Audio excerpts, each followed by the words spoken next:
इंदौर में 30 लाख टन क्षमता वाले दुग्ध चूर्ण संयंत्र का उद्घाटन। सीएम मोहन यादव ने बताया किसानों के लिए बड़ी सौगात। मध्य प्रदेश के मुख्यमंत्री मोहन यादव ने शुक्रवार को प्रधानमंत्री नरेंद्र मोदी द्वारा शुरू की गई प्रधानमंत्री धन धान्य कृषि योजना और दलहन आत्मनिर्भर मिशन को किसानों की आमदनी बढ़ाने की दिशा में एक ऐतिहासिक कदम बताया। उन्होंने कहा कि इस योजना के तहत इंदौर में 30 लाख टन क्षमता वाले दुग्ध चूर्ण संयंत्र का प्रधानमंत्री ने वर्चुअल माध्यम से उद्घाटन किया है। मुख्यमंत्री ने बताया कि ये संयंत्र न केवल दुग्ध उत्पादों को बेहतर दाम दिलाने की मदद करेगा, बल्कि इससे स्थानीय किसानों को नए बाजार और रोजगार के अवसर भी प्राप्त होंगे।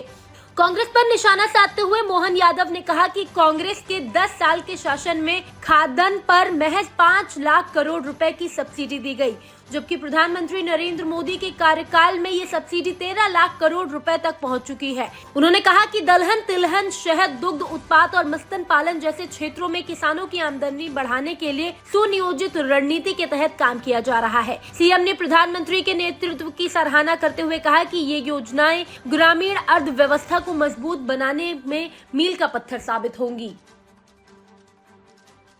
नाम है प्रधानमंत्री धन धान्य कृषि योजना, दलहन आत्मनिर्भर मिशन। ये दो बड़े काम माननीय प्रधानमंत्री जी ने आज देश के लिए अनाउंस हुए। इस अवसर पर 10,000 एफपीओ के 50 लाख किसानों की सदस्यता, राष्ट्रीय प्राकृतिक कृषि मिशन के अंतर्गत 1 लाख किसानों का प्रमाणन, 4,275 मैत्री का प्रमाणन, कंप्यूटराइजेशन में 10,000 से अधिक बहुउद्देशीय पैक्स को मंजूरी, डेयरी, मत्स्य पालन, ऐसे कई प्रकार के पशुपालन, खाद्य प्रसंस्करण, ऐसे कई योजनाओं का भूमि पूजन, लोकार्पण, बहुत सारे कामों को जोड़कर किया है। जिसमें उल्लेखनीय मध्य प्रदेश के लिए इंदौर में 30 लाख टन क्षमता के दुग्ध चूर्ण संयंत्र का माननीय प्रधानमंत्री जी ने वर्चुअल रूप से शुभारंभ किया है। प्रदेश के दुग्ध सहकारी संघ इंदौर, ग्वालियर दुग्ध संघ में 10-10 लाख मीट्रिक टन प्रतिदिन क्षमता के दुग्ध चूर्ण संयंत्र हैं। इन संयंत्रों को स्थापित तो 1982 में किया था, लेकिन इनमें लगभग 40 साल का समय निकल गया। आज के लिए इसका और बढ़ाने की जरूरत थी। हमारी सरकार ने जब दूध उत्पादन की क्षमता बढ़ाने के लिए संकल्प किया है, अभी 9% दूध का उत्पादन प्रदेश में होता है। धीरे धीरे करके हम अपनी सरकार 5 साल में इसको 20% तक ले जाएगी, अर्थात देश के अंदर सबसे ज्यादा दूध उत्पादन कहीं रहेगा तो मध्य प्रदेश सरकार के माध्यम से हमारे किसान भाई बहन करेंगे। ऐसे में उनकी दूध की कीमत का सही दाम मिले, दूध का सही प्रकार से प्रोसेसिंग हो जाए और उस आधार पर दुग्ध संघ के माध्यम से किसानों को दाम है, बाद में बोनस और अमूल की तरह किसानों की घर के अंदर दूध से भी समृद्धि आए। इसलिए ये बड़ी योजना का शुभारंभ हुआ है और इसीलिए भारत सरकार के national programme for dairy development योजना में घटक बी के माध्यम से इंदौर दुग्ध संघ में 30 मीट्रिक टन क्षमता के नए संयंत्र की लगभग 76.50 करोड़ की इस परियोजना का ये प्रारंभ किया गया था और आज इसको प्रारंभ कर माननीय प्रधानमंत्री ने शुभारंभ किया है।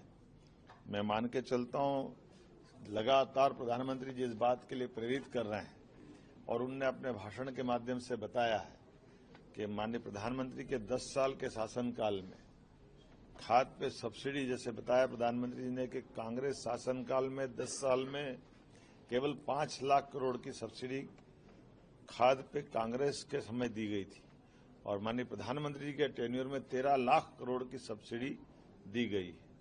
सभी प्रकार के दलहन, तिलहन, शहद, दूध, मत्स्य उत्पादन सभी क्षेत्रों में जिस प्रकार से बढ़ावा दिया गया और दलहन तिलहन के लिए तो माननीय प्रधानमंत्री जी का विशेष आग्रह है। अगर एमएसपी पे दाम की बात भी करें तो मैंने कल भी बताया था और उल्लेखनीय है कि 1956 में मध्य प्रदेश बना था, तब 100 रुपए क्विंटल के आसपास गेहूं मंडियों में बिकता था और 2002-03 तक कांग्रेस की लंबे समय सरकार रही, 2 बार छोड़ दो तो 2-3 साल के लिए, तो लगभग पूरा समय कांग्रेस की सरकार, लेकिन केवल 400 रुपए क्विंटल गेहूं बढ़ा था। और हमारी सरकार ने गए साल ही पूरे देश में नहीं, दुनिया में सबसे ज्यादा तेज 2600 रुपए क्विंटल गेहूं खरीदा था। ये हमारी सरकार, भाजपा की सरकार की बड़ी उपलब्धि है। अर्थात 2002-03 में 500 से बढ़कर के 2100 रुपए क्विंटल की दाम की वृद्धि, ये बताती है कि हमारी किसानों के प्रति प्रतिबद्धता क्या है। ऐसी एक नहीं कई योजना है। सिंचाई का रकबा भी 2002-03 तक आजादी के बाद से केवल 7.5 लाख हेक्टेयर था। आज की स्थिति में हमारी जब सरकार 2023 में बनी तो वो 42 लाख हेक्टेयर था। आज 52 लाख हेक्टेयर के आसपास हमारा रकबा बढ़ा है और ये 5 साल के अंदर 100 लाख हेक्टेयर तक होगा।